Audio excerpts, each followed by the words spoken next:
No actor wants to be tied to one part, but despite everything else he's done, William Shatner will be forever cemented in our minds as Star Trek's Captain James T. Kirk. Aside from commanding the Starship Enterprise for most of the past 25 years, Shatner has also established himself as a best-selling science fiction writer, as well as a breeder of quarter horses. His most notable success in that arena has been with the American Saddlebred. He developed and owns the world champion Sultan's Great Day. What's more, Shatner's television career goes well beyond the adventures of Star Trek. Seen weekly as host of Rescue 911, highlighting emergency services, the 60-year-old Canadian also starred in the television series T.J. Hooker.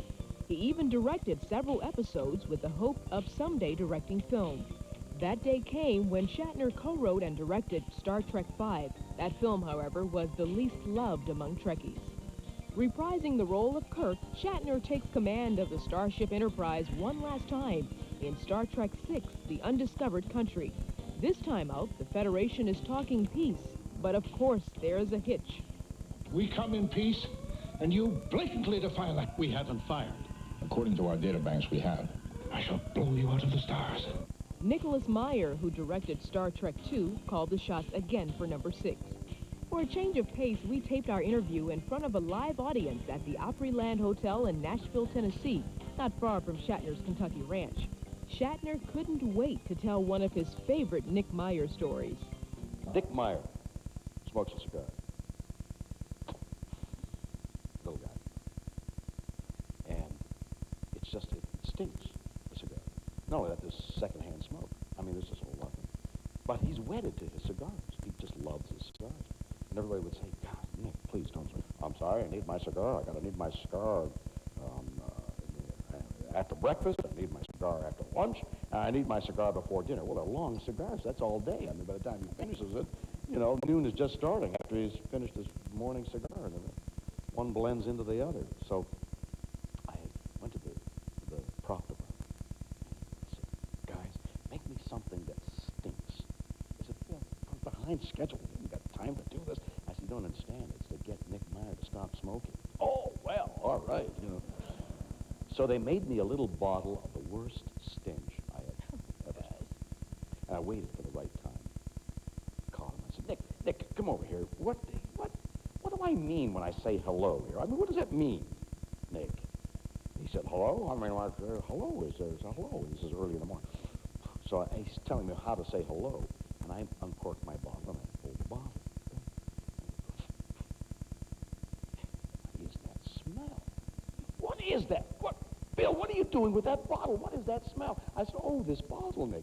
I need to open this bottle once before breakfast, once before lunch, and once before dinner. He never smoked again. You had your first, let's say, thrill of acting, the experience when you were 6 years old at summer camp. Where did you get all this information? Yes, in the wilds of the Laurentian Mountains, north of Montreal, there was a summer camp in which we did plays, Sunday plays. The parents would come up to visit their children on a Sunday, and we did some camp plays, and not unlike this, bare stage. My parents were up in the audience. And I did something as a 6-year-old that made them cry, the audience. And what'd you do? Well, I've forgotten exactly, but I played a child in extremis, and what I remember is that 2 little campers were playing with my dog, and I was being forced to leave the house and leave my dog, played by these 2 little campers who were like, oh, oh, you know, it was all played, but at the same time, the suspension of disbelief can be so profound on a stage when there's this removal. You can do anything if there's truth. And I suppose, and since acting is part of old religious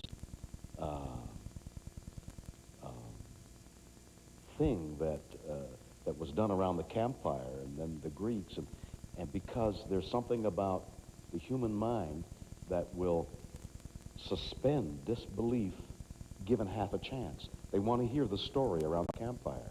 And the story around the campfire becomes very real as you know, they must have told ghost stories. Out of the tree will come the god of the trees. So be careful when you go, oh, right, we must be careful of the god of the trees. You know? So this child of 6 said goodbye to the dog. Goodbye, Fido. Goodbye, I'll see you.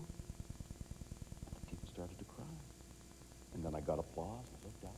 People were dabbing their tears. Wow. I could do this for a living. I could get used to this. Yeah, he said, Right? I could do this for a living. I don't have to go to school. I don't think I'll go back to kindergarten at all, I think. Were you a well-behaved child at summer camp? I have a total block about everything up to about a year ago. I don't know whether... Okay. I don't know whether it's Alzheimer's or, you know. But the major memories that I have as a child was that I was getting into trouble all the time. And they tell me stories that I did, you know, I got one of those little woodworking sets that has a saw and a hammer and the nails. I was about 6 at this time, and my parents, this is all now part of the legend of Billy. Got it. And so Billy got underneath this new dining room table with his woodworking saw, and I saw all 4 legs, but they stayed on top of the legs, and everybody, well, I didn't come from my parents were not poor, but they struggled for every dollar. It was one of those save a dollar and, you know, penny earned, a penny saved is a penny earned. And we all sat down to this table, and it fell down. And Billy got walloped. So I was that kind of a kid. Mischievous. They thought it was destructive. We now think of it as mischievous. Cute. Right. So cute. The table fell in. Father struggled for 2 weeks to buy the table. You know, his whole salary for 2 weeks went to buy the table. 4 months or something. Did you cry when he hit you? Yes, and it was then that I got a real acting lesson, because there's another one of vivid memory of a whole vast, misty background. I have no recollections beyond it. But I remember my father saying, with total conviction, this hurts me more than it hurts you. And I think it did, actually, my beloved dad. He wanted you to take over the family business. Well, my father had a small business. Taking over it wouldn't have, you know, Wouldn't wouldn't have been a big deal. But more than that, my father didn't want me to be an actor. He saw being an actor as being somebody who would waste their life in dreams and in fantasies and things that would not come true and not lead a concrete, meaningful life. And to a large extent, he was right. I got lucky and didn't lead that kind of life. But my own daughter wants to be an actress, and I hear myself saying the same thing. What do you say to her? Don't do it. It's a meaningless life. She says, yeah, but look at you. And I said, but that doesn't matter. That's different. You're close to your daughters. Yes. How did you handle it when they first came to you and said, Dad, I'm going to go out with Joey. I'm dating now. Yeah, and I didn't like Joey, or I did like Joey? Either one. I mean, how did you handle Well, it? if I liked Joey, Joey was okay. I'd speak to Joey. I'd grab Joey by the lapel. My daughter, Joey, see this? I'm trained to kill Joey, and if I didn't like Joey, I'd say, hi, Joey. There's so little you can do nowadays. You know, it isn't like the Victorian times. You will not go out with that boy. You will sit here, you know, go up to your room. Oh, I'm sorry, Dad. You know, I mean, it just doesn't work that way anymore. Everything's different. You can't treat children that way, so I think the only way you can do it is by them respecting you long before Joey comes along, to say, Joey's not too cool. If you've seen Joey, you hear the words that Joey's using. Joey used a lot of aggressive words, and the name of your daughter spills out. So I don't like Joey. I don't know how you handle it. Obviously, each case is differently, but is different, but it starts long before Joey comes along. Next up on Extreme Close-Up, the joke that didn't make it on film.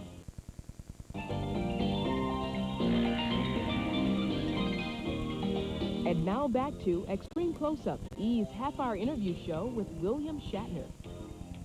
In order to lower and raise the shields as quickly as possible, we're going to forgo the tractor beam and fly her in manually. Manually? How often have you done this? Actually, it's my first attempt. He's good. Really. You directed Star Trek V, which is something you envisioned for a long time while you were working on the TV series. No, I had a wonderful time. I don't know how to tell you in the length of time we have that the extraordinary life-changing time I had on Star Trek V. I thought that an interesting one-line TV guide one-liner, you know, everybody thinks on that. What's the show about? Give it to me in one line. Star Trek goes in search of God. Wow, what an interesting idea. Then that amplification. Well, when I amplified it and I put it into story form, it was, the studio got a little frightened about that. So somewhere along the line of all the political machinations that go on getting a show on, the story was changed to an alien pretending to be the devil, not the devil itself. And somewhere, and it sounds stupid now, looking back, I didn't realize what it did to the story. I was just so anxious to get this idea on that I compromised along the way. Now, that robbed the story of a great deal of its energy. On the other hand, it's an interesting idea. So I had a wonderful time imagining, from the first one-line thought that occurred to me, to writing the story, to working the screenplay, to doing pre-production, filming it, and doing post-production, and finally seeing people looking up at the screen, like at this angle. I was sitting in the back of the movie theater when it opened, and people looking at the screen. And yeah, when you look up at a large thing, there's, even if you're not feeling awe, it looks like awe, you know? And that was what I retained from Star Trek.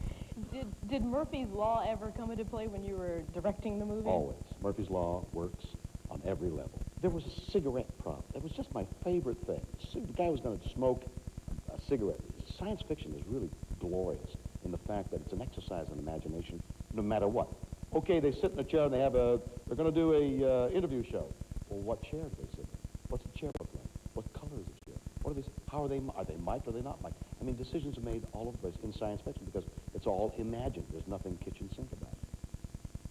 I had a wonderful idea. The guy, you know, like a package of Camels, you tap out the macho, tap out the can, take the cigarette, and like Paul Henry in that movie where, you know, he takes out and lights both cigarettes, and the joke is he lights both cigarettes, and he catches on his lip. Oh, my darling, I'm sorry, I got the cigarette caught on my lip. Oh, there's your joke. You know. Well, this was going to be a cigarette that he taps out, puts on, and it catches fire.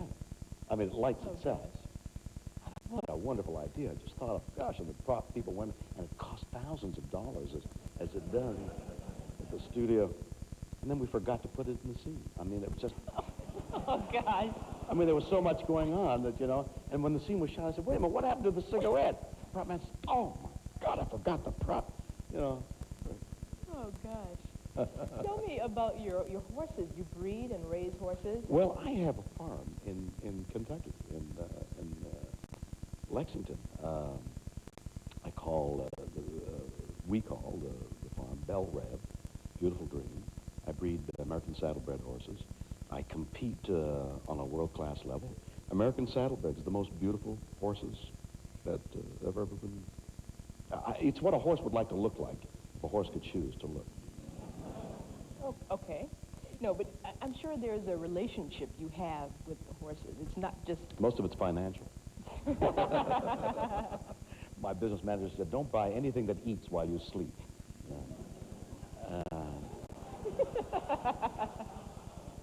And I ignored his advice, and I'm working for the horses now. Indeed, you do have a relationship with the horse. Now, interestingly enough, I have a number of horses in a number of places. I also fool around with quarter horses and reining competitions. And I'm really good at. I'm a good amateur reining competitor. But with the saddlebreds are kept on the edge of wildness. They have to be very carefully trained. They have to be happy horses, because part of the way they're judged is the way they look. And if their ears are pinned, and if they've been badly treated, they'll be angry. You can't badly treat a saddlebred. Saddlebred has to be happy to win. So we treat our horses like royalty, because they are royalty. And they're trained very, very carefully and very, very well. And they have to be brought along very slowly. But if you start petting on them and make them your friend like your tendency is, they lose an edge of wildness. So for their competitive life, a lot of people don't make pets of their saddlebreds. So there's this dichotomy. I got into saddlebreds because I fell in love with a particular horse. Sultan's Great Day is the name of my stallion. I saw him across a crowded stable. You know. I saw this great black horse, and I thought, in all my life, I've never seen anything so beautiful. If I could only have that horse. And I eventually got that horse. And I worshipped that horse. That horse was Pegasus. And I had to put him in a stall. He's a breeding stallion, and they've got to be kept separated, and they're herd animals. So the dichotomy of the love of the horse and what you have to do to them to keep them tears at me all the time. When Extreme Close-Up returns, Shatner plays Let's Make a Deal.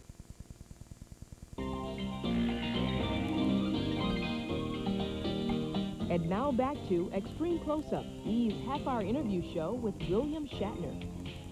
I want to talk to you about your anniversary date. It's October 20th. Yes, it is, which happens to be my birthday. Now, I will remember that, You've done a lot of research. Of course. That's the first time anybody's ever noted my... In fact, it's been a long time since I've noted my anniversary. You see, that's the question I have for you. Now, do you like to surprise your wife, Marcy Lafferty, you know, on that date, or do you need, let's say, subliminal reminders like a yellow sticky pad on the forehead to remember this date? Do I remember my anniversary? No, I don't. I remember it vaguely. Like I say, is our anniversary the 21st or the 19th? And she says, I don't know, didn't we get married? I got married to Marcy. Our ceremony was very simple. It was in her parents' home with two people around us. Marcy's dearest friend, an interior decorator for some reason, I don't recall why, and a guitar player. And that was our marriage ceremony. So there was something that had an elegant simplicity about it, and also something that was almost done as a matter of, well, it's time we got married. How did you propose? Well, there was a romantic place, a romantic hotel in Toronto, Canada, where I used to work a lot in those years. In fact, well, I won't even give the name of it, but it was in a sylvan setting. It was a park-like setting, and this hotel was there. And we used to go there frequently because I was working there a lot, and she'd come with me, and we'd eat at this restaurant. And we had snails, which were particularly good, and either snails are good or they're no good. I mean, even the word saying you eat snails is already repugnant, you know? So they have to be dressed up quite well. And it was over the snails. Something jarred loose, and I asked Marcy to marry me. Actually, what I said was, she said, are you going to marry me? I mean, and I said, yes, we should get married within the next 5 years. And we'd been going together 3 years. She said, well, I can't do that. So I said, all right, how about next week? And that's the way it worked. You've been in the business for such a long time. How long? How long have I been? For such a long time. I feel that's another part that I can't get past, and that is, I feel like I'm just starting out. I don't feel like, you know, an actor starts out being that new actor, and then that well-known actor, and then finally you get to that veteran actor. Well, I used to read about veteran actors, and suddenly I'm a veteran actor, and I don't know when that happened. I feel like it's just I feel like I'm starting out. I feel like every job is a new, you know, a new interview, and of course I've had a few, and it's so I've been around a long time. I've been here I've been in the United States since the last days of the golden age of television. What do you attribute the longevity to? A lot of fast footwork. If this doesn't work, I'll go into something else. I don't know. I suppose I got trained very well in Canada by doing a play a week for 5 years. In repertory, stock.